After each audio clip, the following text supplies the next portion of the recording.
បាទគ្រប់ជំរាបសួរពុកម៉ែបងប្អូនទាំងអស់គ្នាភ្លើងឆេះព្រៃនៅឯប្រទេសកូរ៉េខាងត្បូងគឺត្រូវបានជួនដំណឹងថាបានឆាបឆេះសារឡើងវិញជាថ្មី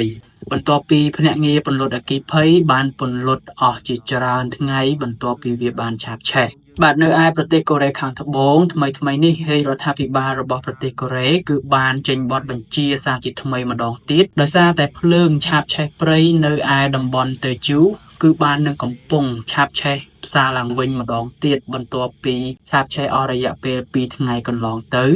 ដោយសារតែមន្ត្រីប្រចាំនៅតំបន់នោះបានពន្លត់អស់ខ្លះទៅហើយប៉ុន្តែថ្មីនេះគឺវាបាននឹងកំពុងរីករាលដាលឆាបឆេះឡើងវិញយ៉ាងសន្ធោសន្ធៅម្ដងទៀតហើយបាទនៅថ្ងៃទី30ខែមេសានេះបើយោងទៅតាមសារព័ត៌មានយន្តហ័ព្ទរបស់ប្រទេសកូរ៉េខាងត្បូងបានប្រាប់ឲ្យដឹងថាភ្នាក់ងារពន្លត់អគ្គិភ័យរបស់ប្រទេសកូរ៉េខាងត្បូងហៅកាត់ថា NFA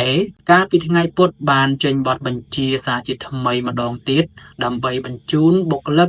និងភ្នាក់ងារពាក់ព័ន្ធក៏ដូចជាឧបករណ៍មួយចំនួនទៀតនៅទូទាំងប្រទេសកូរ៉េតែម្ដងគឺដើម្បីប្រយុទ្ធប្រឆាំងក៏ដូចជាទប់ស្កាត់ជាមួយនឹងអគ្គិភ័យដែលនឹងកំពុងបន្តឆាបឆេះ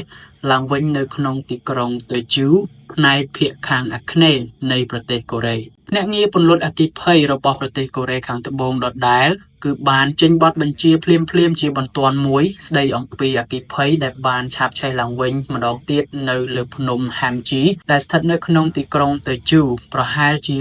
230គីឡូម៉ែត្រប៉ុណ្ណោះផ្នែកភាគអាគ្នេយ៍នៃទីក្រុងសេអ៊ូលរបស់កូរ៉េខាងត្បូងអគ្គិភ័យនេះផងដែរគឺវាបានចាប់ផ្ដើមឆាបឆេះចាប់តាំងពីរសៀលថ្ងៃច័ន្ទមកម្លេះហើយវាត្រូវបានពន្លត់ស្ទើរតែទាំងស្រុងទៅហើយប៉ុន្តែប្រហែលជា23ទៅ24ម៉ោងក្រោយមកពលគឺនៅរសៀលថ្ងៃអង្គារបន្ទាប់ពីភ្នាក់ងារពន្លត់អគ្គិភ័យបានធ្វើការពន្លត់ហើយខ្លះក៏ស្រាប់តែអគ្គិភ័យនោះបានឆាបឆេះបន្តសារជាថ្មីឡើងវិញបន្ទាប់ពីបានចាប់ផ្ដើមឆាបឆេះអស់រយៈពេលជាង24ម៉ោងមកអគ្គិភ័យនោះបានឆាបឆេះលើផ្ទៃដីប្រមាណជាង260ហិកតាដែលពេលនោះគឺបានបង្ខំឲ្យមនុស្សប្រហែលជាង2000នាក់គឺត្រូវបានជម្លៀសចេញពីតំបន់កើតហេតុនោះជាបន្ទាន់តែម្ដងនៅពេលនោះបើទោះបីជាយ៉ាងណាក៏ដោយនៅរសៀលថ្ងៃអង្គារនោះដដែលគឺភ្លើងគឺបានឆាបឆេះឡើងវិញនៅឯតំបន់ខ្លះនៃផ្នែកលើខ្នងភ្នំនោះហើយនៅរសៀលថ្ងៃពុធនេះគឺវាបានរីករាលដាលយ៉ាងខ្លាំងទៅកាន់តំបន់ដែលមានលំនៅឋានក្បែរនោះដោយសារតែមានខ្យល់បោកបក់ក៏ដូចជាអាកាសធាតុក្តៅខ្លាំងរីងហួតហែងដែលពុំសូវមានភ្លៀងដែលជាហេតុងាយធ្វើឲ្យភ្លើងឆាបឆេះរីករាលដាលយ៉ាងលឿនដែលពិបាកនឹងគ្រប់គ្រងមែនទែននេះបើយោងតាមមន្ត្រីភ្នាក់ងារពន្លត់អគ្គិភ័យបានរាយការណ៍ឲ្យបានដឹងការចេញបទបញ្ជាឲ្យបញ្ជូនកម្លាំងនិងសម្ភារៈគឺបានធ្វើឡើងស្រដៀងគ្នាទៅនឹងកាលពីថ្ងៃច័ន្ទកាលពីភ្លើងបានឆាបឆេះដំបូងនៅឯតំបន់តេជូនោះផងដែរពលគឺដើម្បីឲ្យបញ្ជូនកម្លាំងដែលពាក់ព័ន្ធក៏ដូចជាឧបករណ៍សង្គ្រោះបឋមនិងពាក់ព័ន្ធផ្សេងទៀតដើម្បីទៅកាន់ទីតាំងកើតហេតុនោះបាទបើគិតត្រឹមរសៀលម៉ោង5គឺភ្លើងបានឆាបឆេះតគ្នាជាខ្សែតែម្ដងគឺសរុបប្រហែលជាទំហំ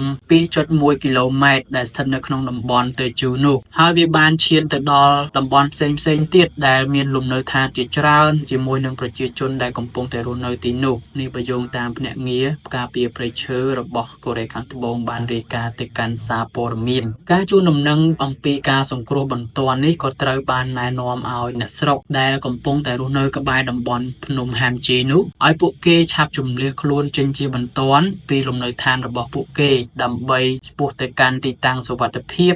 និងរក្សាបាននៅសុវត្ថិភាពខ្ពស់ដល់ពួកគេម្នាក់ផងដែរបាទបុគ្គលិកពន្លត់អគ្គិភ័យប្រហែលជា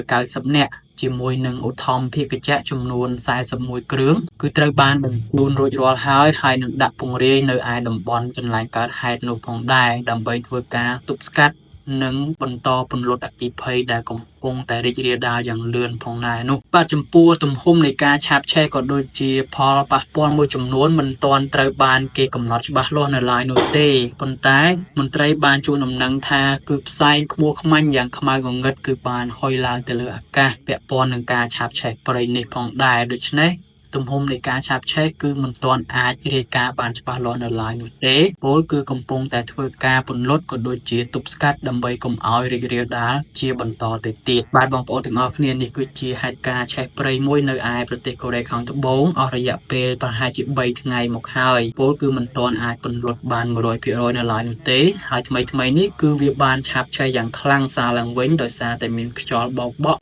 និងកម្ដៅកើនឡើងនៅតំបន់នោះដែលធ្វើឲ្យភ្លើងពិបាកនឹងគ្រប់គ្រងក៏ដូចជាពិបាកនឹងពន្លត់ឲ្យបានទាន់ពេលវេលាណាស់បាទអញ្ចឹងបងប្អូនទាំងអស់គ្នាហេតុការណ៍ភ្លើងឆេះព្រៃគឺបានកើតឡើងជាហូរហែនៅឯកូរ៉េខាងត្បូងក៏ដូចជាប្រទេសផ្សេងមួយចំនួនពលដូចជាជប៉ុននិងអាមេរិកជាដើមក៏ជួបនឹងហេតុការណ៍នេះជាច្រើនដងច្រើនសារមកហើយរហូតមកដល់បច្ចុប្បន្ននេះក៏នៅតែបន្តមានដូចគ្នាដោយសារតែការបំរែបំរួលអាកាសធាតុហើយនឹងកម្ដៅកើនឡើងយ៉ាងឆាប់រហ័សរបស់ពិភពលោកបាទអញ្ចឹងថ្ងៃនេះគឺខ្ញុំមានព័ត៌មានប៉ុណ្ណឹងចាំជួបគ្នានៅវីដេអូក្រោយជាបន្តទៀត